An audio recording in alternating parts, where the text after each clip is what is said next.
driving through DSHS where I used to work.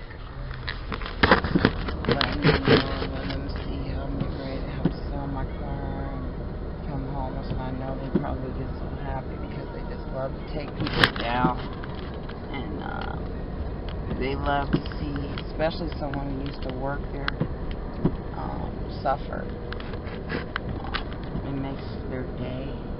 So I thought maybe I could just drive through here so everyone could clap and get a standing ovation for the takedown. And they can be so proud of themselves for being such great American citizens, working as a team to get me fired, take my job, and give it to the Vicky Nelson's neighbor and undercover secret lesbian lover, allegedly. I know my ex is probably so happy that I won't have a nice vehicle to drive. He never did like me having a Cadillac. He said I didn't deserve it. I'm sure he's probably so excited to know that I have to trade and sell all my vehicles and drive clunkers now, or even catch the bus. And this is a house, I guess, for sale that I could never buy. He used to always trick me and make me think that we were going to get a house together, but we wouldn't. We would go look at houses, and he would try to kiss me and stuff, and fell on me and stuff, and I would be like, no, and he wanted to do it in the back, but I was like, no. And, you know, I'm like on the porch or something. I guess that was my closest I could get to a house.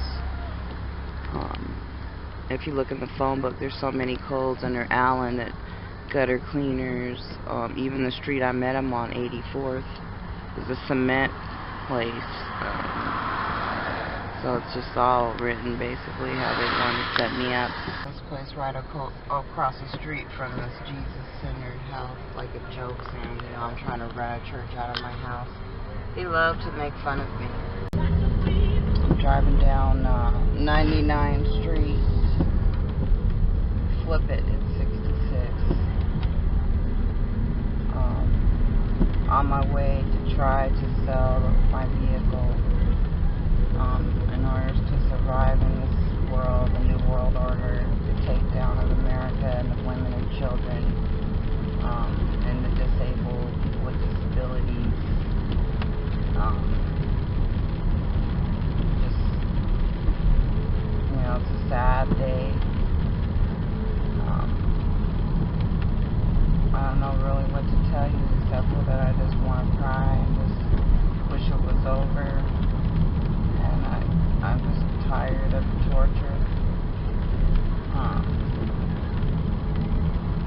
The modern day lynching. Just wish it would end.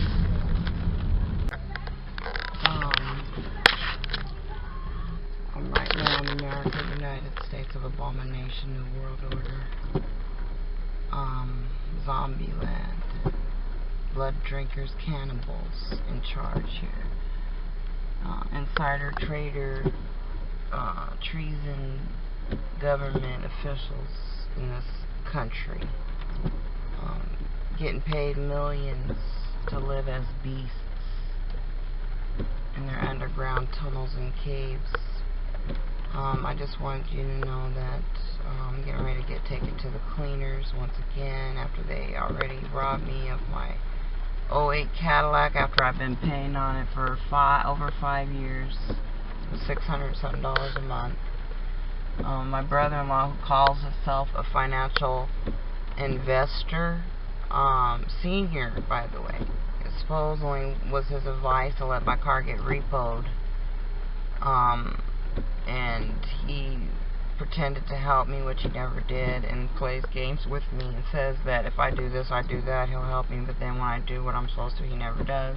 Just like the car insurance, the car payment, he told me if I turned in the boxes for the cable, he was going to do it, pay the cable and help me or whatever, and pay the insurance. And he lied, and then when I called him at work, he acted all weird and just hung up on me, basically. And so now I guess I'm not allowed to call him at work anymore. and my sister's yelling in the background like a maniac, saying not to call, but no one will talk to me or help me or even call or care if I'm dead or alive. So that's pretty much what I got taken to the cleaners. It's like modern day Holocaust. It's the only thing I can say is it feels similar to like when the Jews, when Hitler and the Nazis came in and took all their property and their way of life and their homes and their vehicles, their artwork, everything. And that's what's happening to me. I basically just took care of my mom and helped her for as long as I can remember, and now I'm just losing everything. And I guess maybe my brother-in-law gets a payoff in this. Probably got millions of dollar bonus. And while I basically almost become homeless and I have to be in fear every day, I don't know what to do. I have to sell everything. And this is what I guess he wanted my child to grow and feel this pain before my child even grew up. And this is what he wanted, but his kids could grow up fine and be okay, get jobs and get college degrees and everything, and get set up in places to live, and paid bills, paid everything, attorney fees and bail and all that. But I have to struggle and become homeless, I guess, and lose everything. I just can't even believe this is happening to me. I feel like I'm in the Matrix. I'm in hell.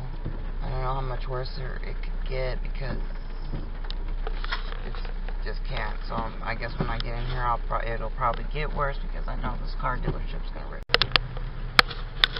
I don't know who Edward Jones is, and if they're financial investors, I would definitely recommend going there instead of the Russell Investment Company, because the way they do their own gambling. Okay, I got a funny story about this Titus name.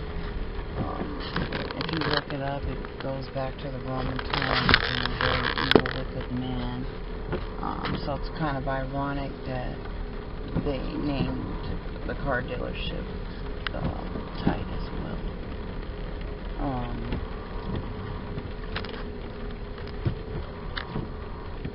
A lot of these names, you know, like Nike and all that, they go back to a lot of Roman satanic worship. So it's all connected. Secret societies. So Titus, you know, we could probably trace this all the way back to European, Roman times. Who knows how far back that name can go, but it's definitely wicked. I know dealerships will not give you good money for your car, and what they do is they gyp you thousands of dollars because it's better to sell it private. But if you're in a jiffy and you have a brother-in-law like I do, and you have to hurry up and do everything, and you feel like, you know, the Holocaust is upon you, then you have to come to places like this and find out that, you know, you're not going to get much for your car.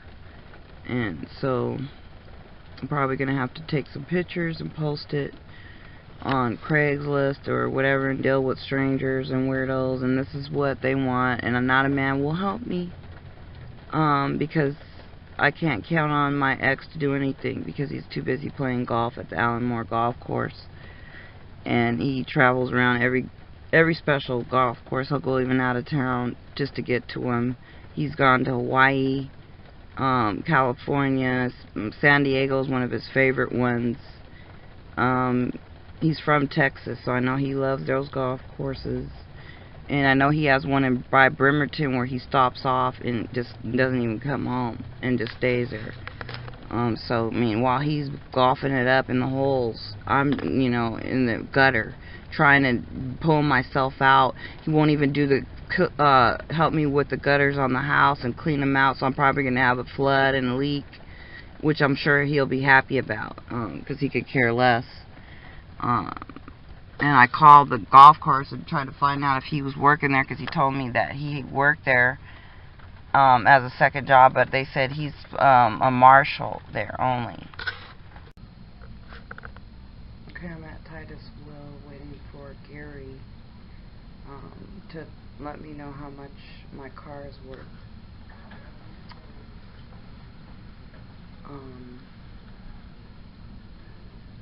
It's taking over half an hour, and I'm getting a little impatient.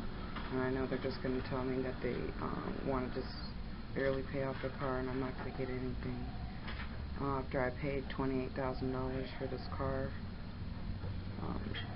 This is the state of America's vehicles, and they're not worth much.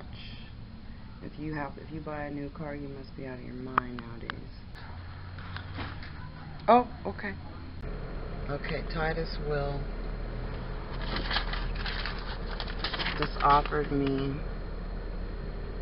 this amount, okay, for my car. After they pay it off, I would only have $300. They just basically spit in my face and insulted me. And they have the nerve to sell all these brand new cars on this lot and think anyone's even going to come and buy them.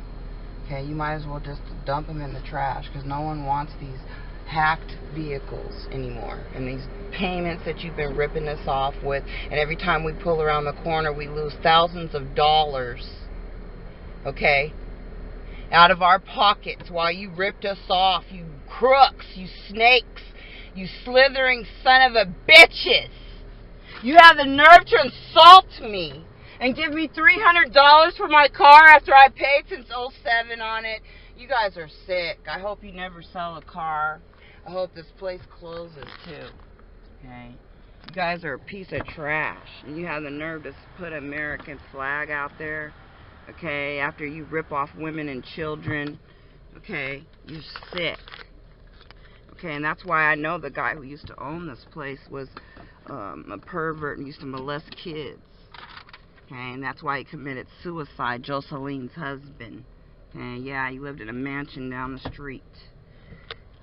Piece of crap is what you guys are. No wonder you can't sell crap. You sit around there all day trying to hustle people out of commission because you're so slithery, slimy. You got some woman taking care of you at home, paying your bills because you can't even bring no money to the table because you guys are sorry. You call yourself men. You call this a job. Huh? Get a real job, you loser.